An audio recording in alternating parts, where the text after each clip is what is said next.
Krishna, I'm from ARI. I noticed that Amitabh Ghosh ducked the technology question, so I'm going to present it individually to him. I read many years ago that you actually wrote your novels, all your writing actually in longhand, and that you didn't compose on a computer keyboard. Would you tell us if that is still true? Yes, it is. I still write on paper with a fountain pen, and I still can't compose directly onto a computer. But I must say, I love this Kindle. I mean, other the Kindle for the iPad. I just get to read so much more because you can carry so many books around. I think in many ways, what is actually happening, with at least in the publishing industry, with the introduction of e-technology, is that it's taking us back. It's taking the whole art of the book back to a different time, because with the book becoming ubiquitous, in fact, the printed book again will regain its status as artifact, and in that sense, it will move closer to the art object. And we see that more and more now, for example, every time a book comes out now, there are first edition clubs, and you have to sign them, and when you sign them, so basically now it's moving, for 200 years, the emphasis of the print industry was to make books cheaper and cheaper and cheaper. And now, I think it's going to have to go in the other direction. So it's a question of personalizing the book, of making it as little an object of mechanical reproduction as possible. And that's a curious sort of inversion. I mean, sometimes now we find that when our books are priced highly, they sell more. And people will actually pay for premium prices for personalization.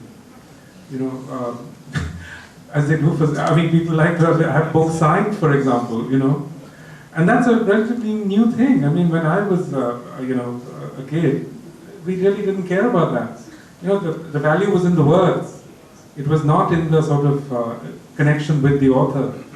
But that has significantly changed, and I don't know if, it's curious that technology has made that happen, in a way, So what we do see now is that readers really very, very much want a sense of that reaching out to an author and reaching back. So the whole business of readership has changed, It's not like it used to be like, for me, the writer was a distant thing, and you never really cared about the writer, it was the book, and there was an assumption of anonymity. That has been turned on its head. Now reading is the writer and the reader become a community, And that's a significant shift from other things. And that's one of the things that technology has done, because for me now, it makes much more sense for me to write for my own blog than to write for a magazine. Because I reach my own readers, and I get, like 500,000 hits a month, and, to my own astonishment. And you're able to create and sustain that sense of community with the readership. So, what's the incentive in writing for a magazine? There's none. Several hands raised at the back. We'll begin with the middle and then go this side. Hi, my name is Vidya Shah, and I'm a scientist. So this is very interesting for me, the panel and artists, I would say, or art academics. So my question is, when you, as academics, when you analyze art or artists or culture, do you tend to bring your personal biases, your cultural backgrounds, your personal experiences to interpret art happenings? And how do you remove this personal bias to make your analysis objective? And I guess this would be a provocative question. Do you tend to make regional analysis to please regional audiences? Who's this directed at? I guess everybody except the writer, I guess, because I can understand that.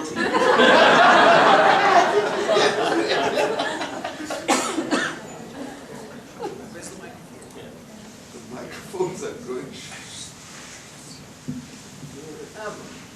My husband's a physicist, so I am familiar with these arguments. And it's taken me a long time to go through all of this with him and to learn also about what he expects knowledge to be. That is, for it to be consistent.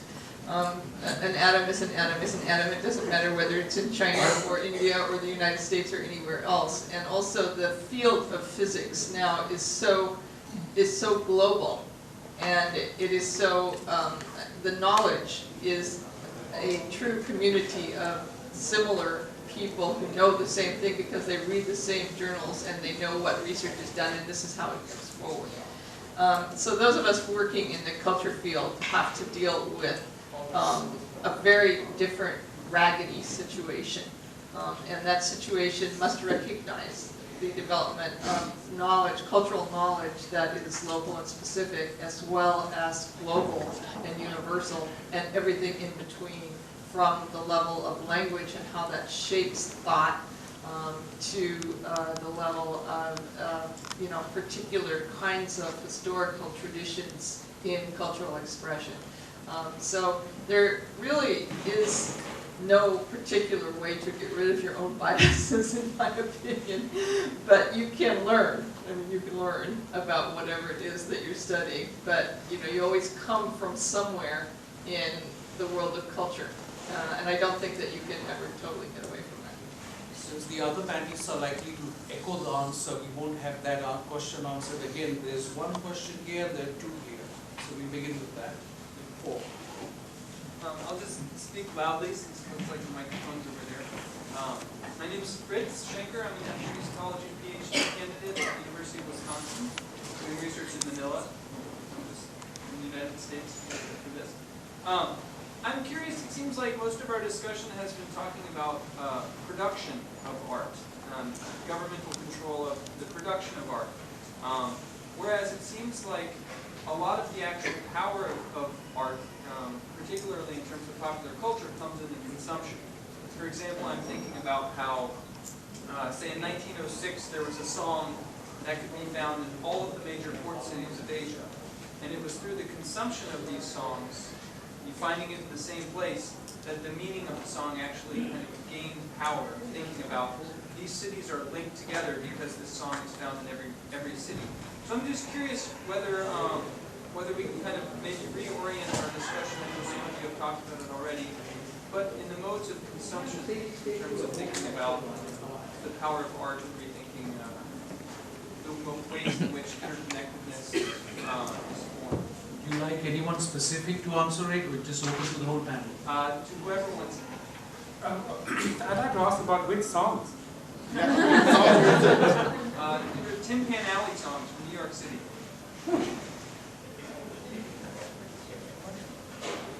Yeah, I mean, I think the problem is especially when you're dealing with popular culture. I don't like the word popular culture, so let me use the term pop culture for a very specific reason, because I think there's a serious distinction between popular culture and pop culture. Because pop culture is produced completely for profit and short life and commercial, whereas popular culture includes a lot more everyday practices. If you're dealing with popular culture as an academic, you can't actually take the content too seriously, because by the time you finish the analysis, by the time the thing goes to print, the reader doesn't even know what are you talking about in content. So you have to basically deal with conceptual issues, or deal with issues of politics or other kinds of issues that about the phenomena and not about the particularity of any one song or any one film. Right? So that's one thing.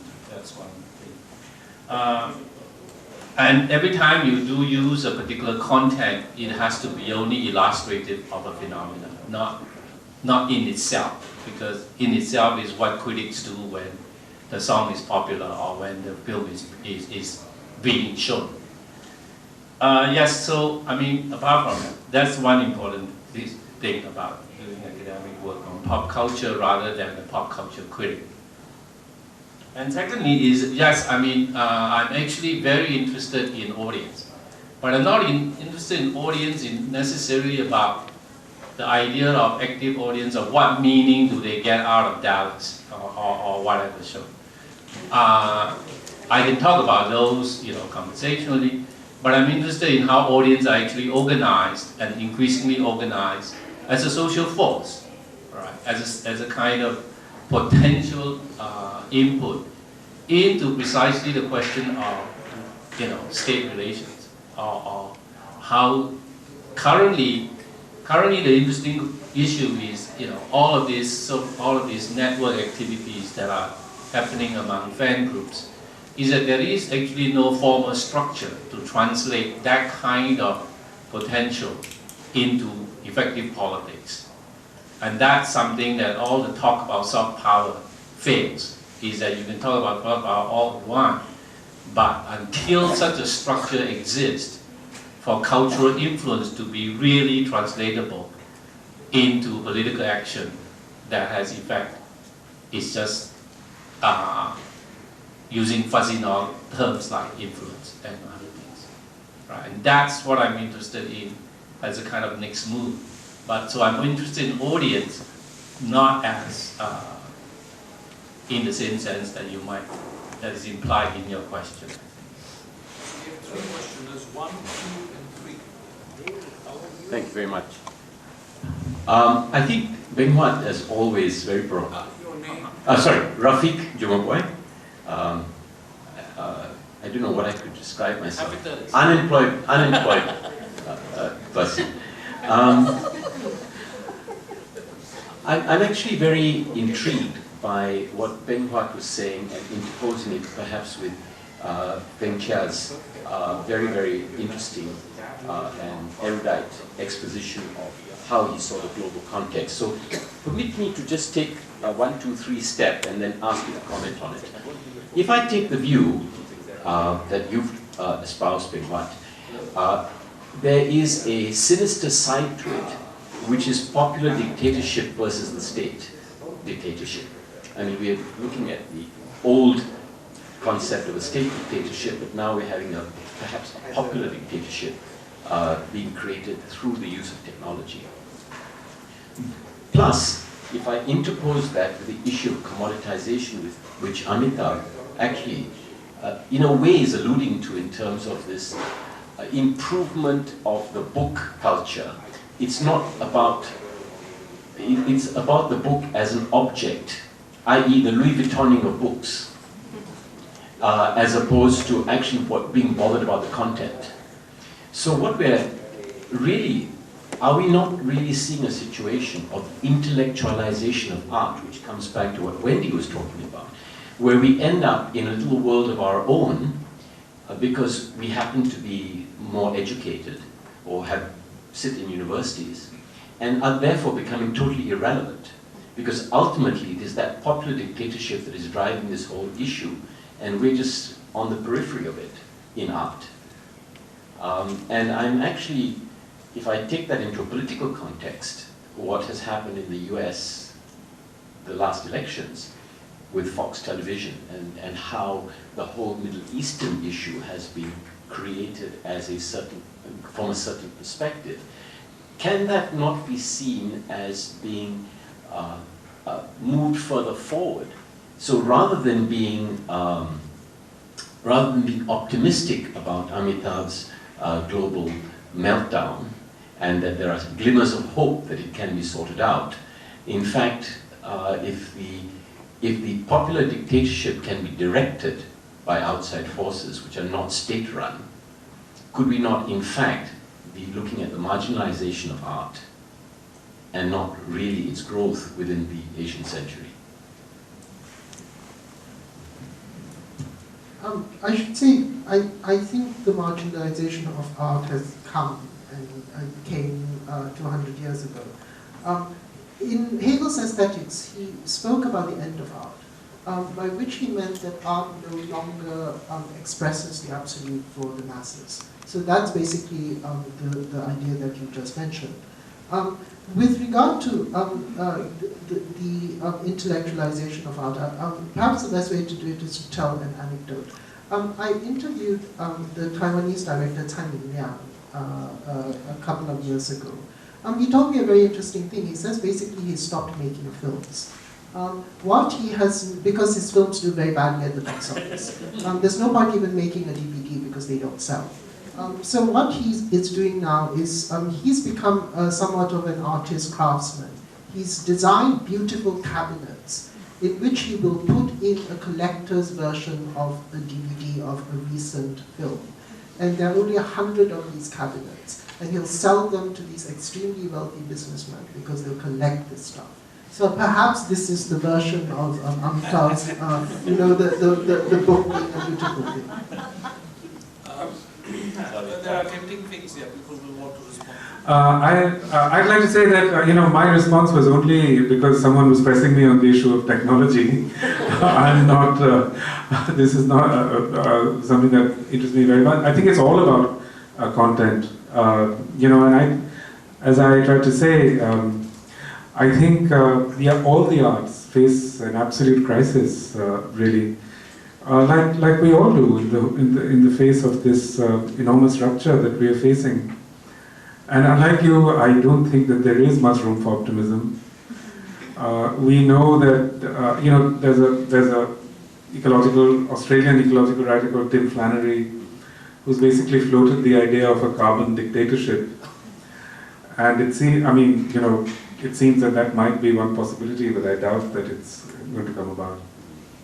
I think as we are headed towards the close, we take this question, and there was one here. And if there's a last hand for anyone to raise, we may have time for only that third. Okay, so let's. I'm Dolika Raj, a general layabout in your language, an anthropologist in a previous incarnation. I wanted to ask about something that's floating around and move around away from the discussions on production and consumption of art that we keep circulating around, and talk a bit about the circulation that's been an underlying theme of what everyone has said on the panel, particularly in terms of the people, the commodity or the actual artifact, the thing, and the image. And look at the way that aura, I think you mentioned, Prinjay, the aura of it, or the authenticity of it was another way to think about it. Those cross-cultural connections within Asia, because we are all sort of questioning Asia itself as a place of any meaning when you scratch below that surface.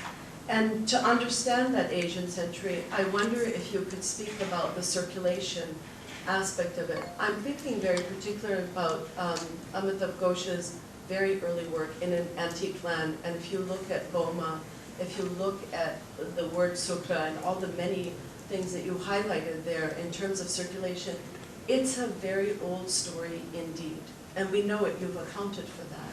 But then we see it happening again and again. So it's a very specific question, which is to take what Wendy Larson had said and ask it of the rest of the panel. You didn't address it directly in your paper, but you mentioned the emotional connections that can happen across a piece of work without understanding, if I took what you said properly.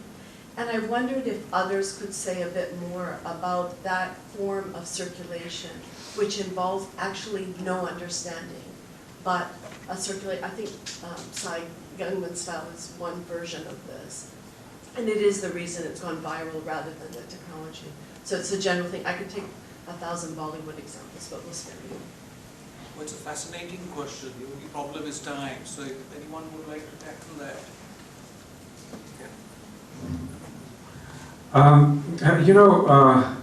I wrote a book, The Glass Palace, and it was about Burma. And while I was writing it, I always thought, who's going to read this? It's about some Indians in the 19th century in Burma, and But people did read it, and then earlier this year, the book won the Myanmar National Book Literary Prize, and I must say that was a completely extraordinary thing for me. And I went there, and I met the readers this year, and it was an extraordinary sort of experience to see the circulation of this object, within the country. How do they interpret that, my book? I have no idea. I mean, really. But it is an extraordinary thing, yes. Question here? That might be the last one for today. My name's Philip Heselton. I'm a theatre designer, so I've got a sort of inherent interest in the arts and culture. And our particular sector does call it arts and culture, so it's interesting.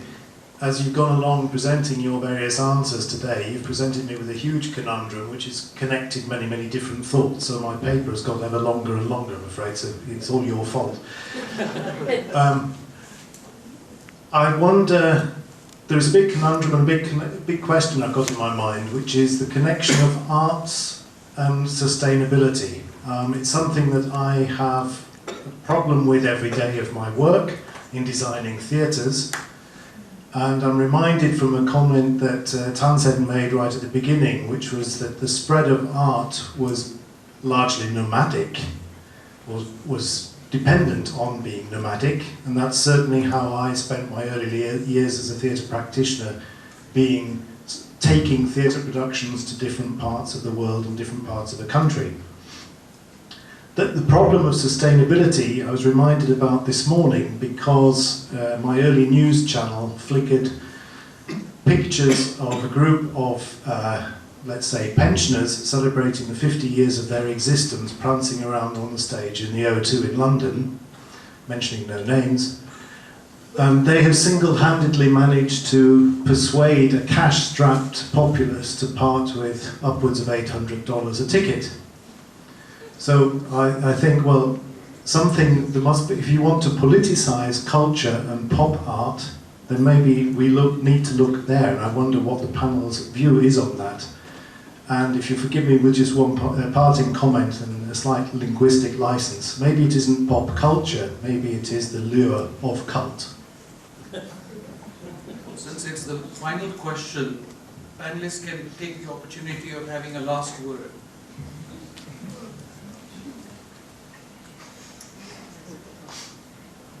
Silence this side. What not to respond actually? I mean, not the sustainability question. I'll leave it to Amitabh. On the question of whether it's not pop culture, but it is the cult. I mean, it's something I had meant to sort of throw in during the last. And it was this morning I heard on BBC when there was a FBI detective that was talking about art theft.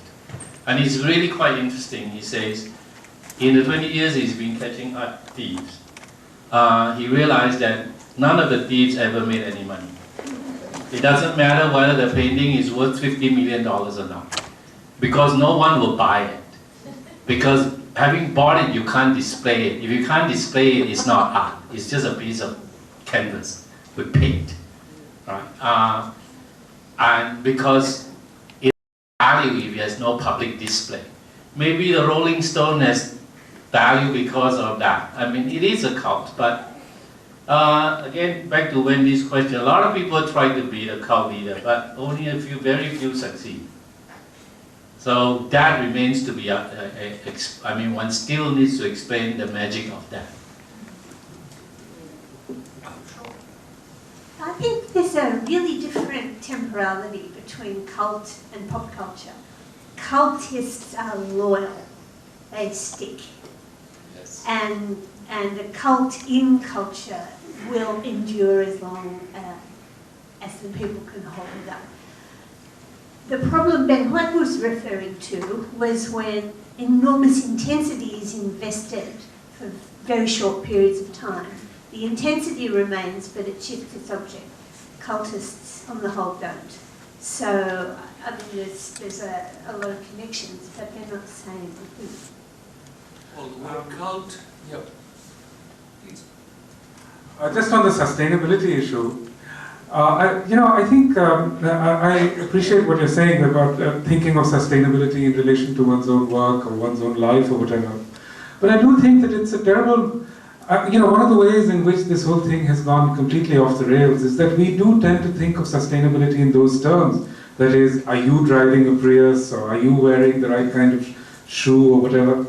But, I think in a way this has really marginalized these issues, because when a society is faced with a war, you don't say to people, well, why don't you go out and fight if you feel like it, Or why don't you sort of design your own weapons and go and, get into the battle? I mean, it's, as someone said, it's a collective, these things, nothing will be solved unless it's approached collectively rather than putting the onus upon individuals to make those decisions. Well, all good things must end, or at least to be continued somewhere else some other time. So I would like to first end by thanking all of you for the stamina, for the attentiveness, and for the thought-provoking nature of your questions, which I'm sure our panelists will take home with them, and whenever they think about these issues again, they will think differently because you attended, you participated, and you had the patience and the interest to ask the questions you did. And then on behalf of the Asian Research Institute, I would like to thank each of our panel members for taking part. I would like to thank them for being civilized when they were brutally cut short, where they could have gone on for much longer to our enlightenment. But we look forward to what they will bring out from this particular occasion. So, thank all of you.